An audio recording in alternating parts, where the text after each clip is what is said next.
Assalamualaikum, my name is Siti Ashamati Razwan and today I'm going to talk about the introduction of the Brics.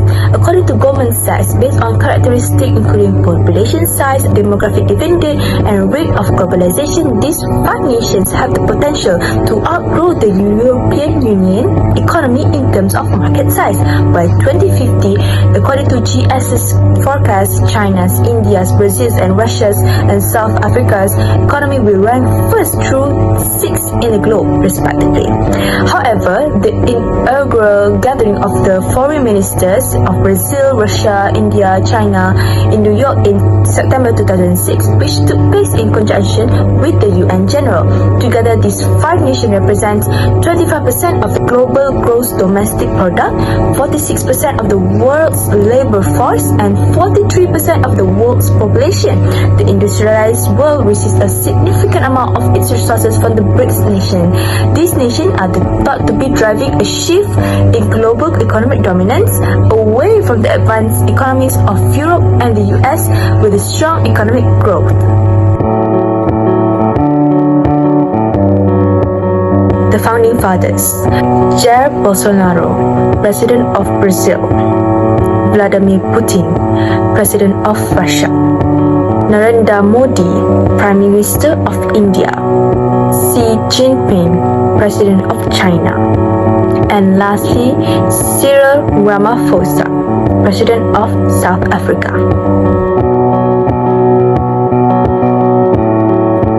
The definition: the term of BRIC, B-R-I-C, was originally used in 2001 by Jim O'Neill of the American bank Goldman Sachs in a report titled Building Better Global Economic Brics, referring to Brazil, Russia, India and China, four of the then fastest growing emerging countries.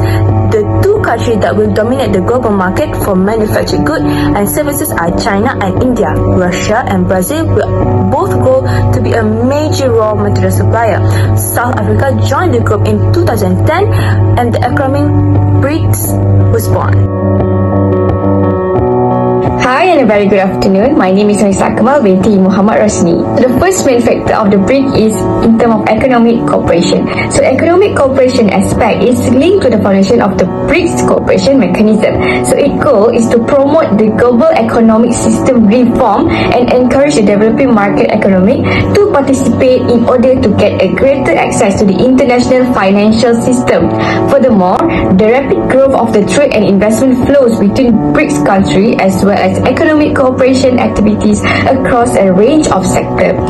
Simply put, the trade and investment flows between BRICS countries are quickly increasing. Same goes to the economic cooperation activities across a wide range of sectors. For instance, agreements have been reached in the areas of economic and trade cooperation, innovation cooperation, custom cooperation, strategic cooperation between the BRICS Business Council and the Contingent Reserve Agreement with the New Development Bank. Therefore, this agreement helped to achieve the common goals of strengthening economic cooperation and promoting integrated trade and investment markets. Second main factors is in terms of people-to-people exchange. This is because members of the BRICS has acknowledged that they need to promote a greater cooperation in the field of culture, sport, education, cinema and yachts, as well as strengthen the people-to-people interactions. In the spirit of openness, inclusivity, variety and mutual learning, people-to-people exchange aim to establish a new connection, develop relation and increase mutual understanding between the people of the BRICS nations. For instance, the Young Diplomats Forum, Parliament Forum, Trade Union Forum, Civil BRICS, as well as Media Forum are a few examples of these people-to-people exchanges. Is political and security cooperation. The goal of the BRICS country political and security cooperation is to promote peace, security, development and collaboration for a more equal and just world. So BRICS provide changes for the policy advice sharing and best practice exchanges in the term of domestic and region concern, as well as pushing the reorganization of the global political architecture to make it more balanced based on the pillar of multilateralism. For instance, BRIC is utilized as a driver for the South Africa's foreign policy, prioritizing including the pursuit of African agenda and South-South cooperation. Other than that, with political security cooperation provide them the opportunity to collaborate of the issues of mutual interest in order to have a greater impact to the international security agenda and to challenge US, France and UK's control over the body. Hi and Assalamualaikum, my name is Muhammad Hafiz bin Abdul Najir and I will continue the presentation with the impact of the BRICS to international relations. On BRICS Summit held in 2012, countries not only agreed to support the IMF, announced that in the future will provide loans in local currencies that are intended to lead economic growth in times of crisis and post-crisis period. The first impact is experts believe that this move will help to reduce the cost of transaction and will strengthen those currencies worldwide and will fend off the dollar as a reserve currency. At least, in trade between BRICS member states, this idea was consistent with the interests of the global economy. The euro and dollar are no longer vested in the role of reserve currencies. Clearly, the world needs more reserve currencies. Russia and China, for several years, trade in rubles and yuan. The Russian plans are to expand local currency in trade with India. Next, the leaders of Brazil, Russia, India, China and South Africa on the summit in India capital New Delhi conclude that in the future it is necessary to undertake activities aimed at their growing economic power is reflected through greater influence in financial institutions such as the International Monetary Fund and the World Bank. The creation of a joint development bank and greater mutual trade will influence to prevent the emergence of new global economic crises that may arise and flow in these economies. The significant economic growth of the BRICS countries will inevitably contribute to the political and social growth, as well as to increasing political culture by raising the awareness of the BRICS countries' citizens. How can countries with centralized government manage to deal in continuance with such large economic growth? Jim O'Neill, the creator of the term BRIC, thinks that the politicals of Vladimir Putin has centralized Russia and therefore it is difficult to achieve the necessary progress. The high level of corruption and bureaucratism has made India dependent on import goods even though they already have them. The PR of China needs economic reforms in respect of economic freedom, which will promote small and medium enterprise. Last but not least, the strikes in South Africa almost every year are causing setbacks in the economic sector and government. The positive reforms that this country is implementing refer to the institutional change regarding strategic planning, whereby economic opinions are taken into consideration by the government while shaping public policies. Non-governmental organizations and interest groups are also successfully participating in policy making. Brazil has the best prospect in respect of internal reforms, which mostly refer to the social policies, as well as strengthening the civil sector in respect of joint public policy. I think that's all the explanation from me. Thank you. Assalamualaikum and hi, my name is Noor Intasha Fizam binti Kamal and today I will explain about the pros and cons of the BRICS. The first pros is assisting in the creation of global economic policy and fostering financial stability. The countries of the BRICS had a strong desire to establish a more just and balanced international order in addition to the common objective of overhauling the international financial and monetary systems. We are all aware that the BRICS community, which accounts for 1/3 of global GDP and 17% of global trade, plays a crucial role in establishing global economic policy and fostering financial stability. For instance, the countries of the BRICS group have made significant contribution to the reduction of poverty worldwide. Poverty reduction and the reduction of the international disparities depend on the continued expansion of the BRICS nation.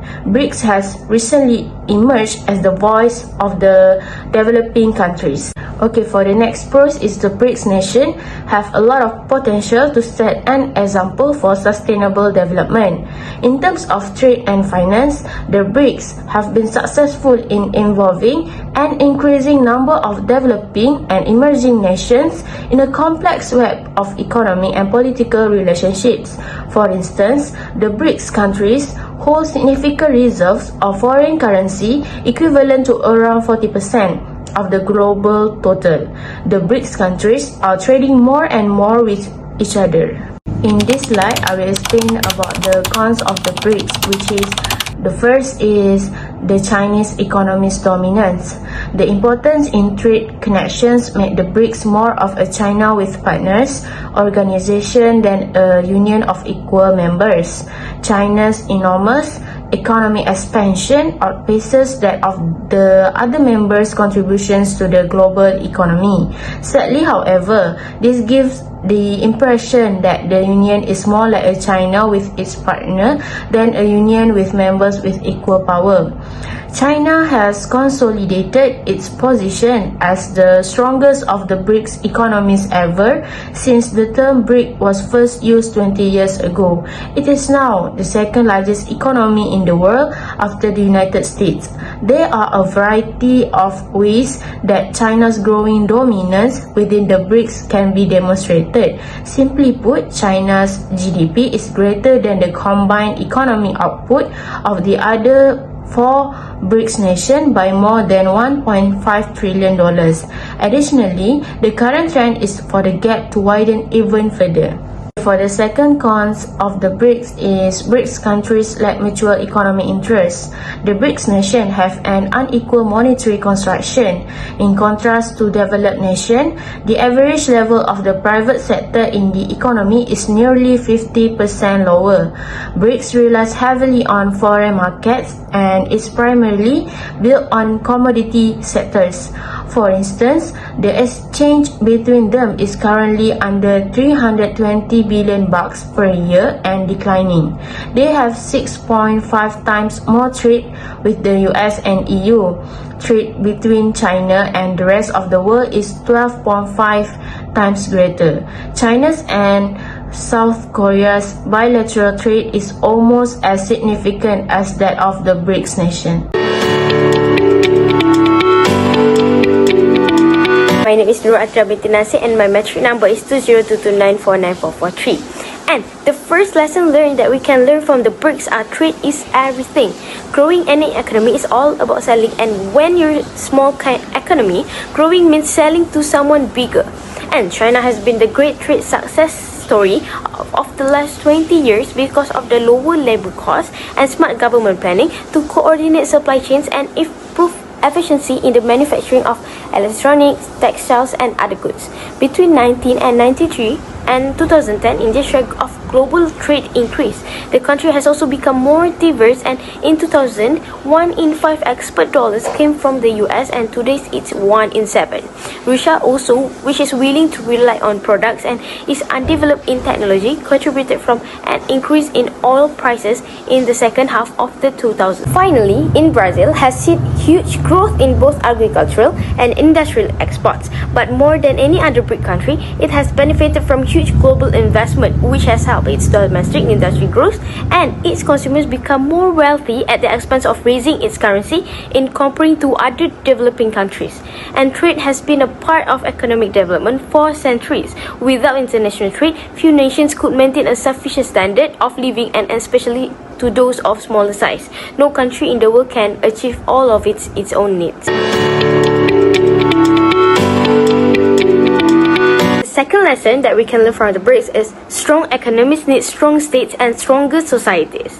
If the BRICS' greatest strength is state capitalism and their greatest weakness is corruption, then the lesson may be that healthy government-led economies probably require good governments. At some point, the relation become too comfortable, the desired beneficiaries and the country's actual population will become forgotten. The best way to prevent this is for civil society to become a player in its own right, strong enough to assert its interests and pressure both the state and industry to act responsibly. A strong civil society can be created by a variety of sources, including labor unions, public interest groups, political parties, and most importantly, the right to elect and unelect leaders. Civil society is extremely weak in China and Russia, but huge struggling in India and relatively successful in Brazil due to the country's greater stability. Brazil is downright boring in comparison to China's rising threats of inflation or a transition trap. According to the most recent Freedom House rankings, the country has the greatest political rights and civil liberties of the 4 BRICS, and its civil society actively participates in politics, unlike in India, where citizens vote but often have few other outlets such as unions for participations. It is not a solution for solving the problems of a developing economy, but a strong and free civil society appears to be an effective way to keep them from worsening.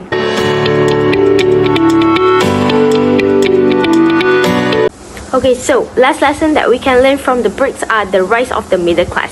Perhaps the most valuable lesson for the BRICS rise is that no rise is complete without the victory of the middle class. The track record of these 4 countries is remarkable, but there is still plenty of room for improvement. In Brazil, credit card balances increased by more than 30% in 2008, and the worst year of the Great Recession, showing the country's greater desire for interest rates. Even in Russia, real income increased 142% between 1999 and 2009.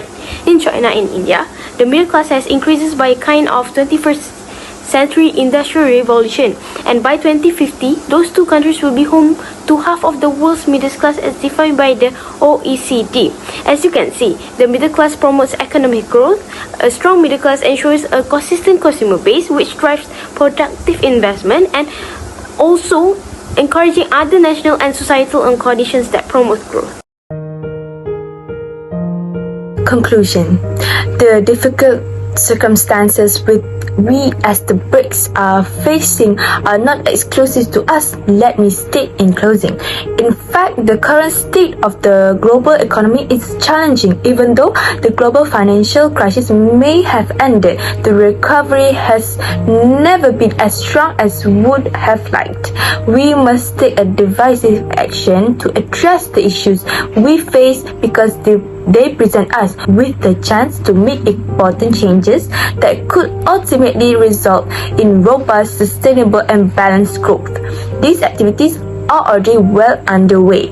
What has been broken can definitely be restored, and I have no doubt that the BRICS will become stronger via improved coordination and collaboration along with the rest of the global economy. That's all from us. Thank you.